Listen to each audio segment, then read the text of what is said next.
Hello mamas, I'm gonna show you my trick to having a good face and perfect glow no matter how much I slept because with this baby, let's face it, it's hard to get a good night's sleep.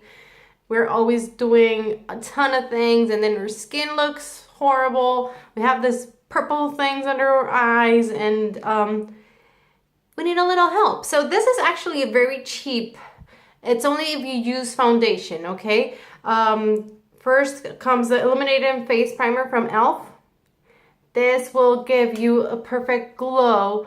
You're gonna look a little golden, okay? But then if you put the makeup on top of it, it's just gonna look, everything's gonna be smooth and you're gonna have that luminosity in your skin. And then after that, this from e.l.f. as well. Here you have this that will correct all the darkness under your eye. You put it there. I would say put it on top of your lid before you put the eyeshadow as well. And then this is an illuminator that you're gonna put this area a little bit on your lid and under your eyebrow. And even if you don't put anything else aside from blush and mascara after that, it's just gonna give you that light that you need and that rested skin look. Okay, so I hope this helps.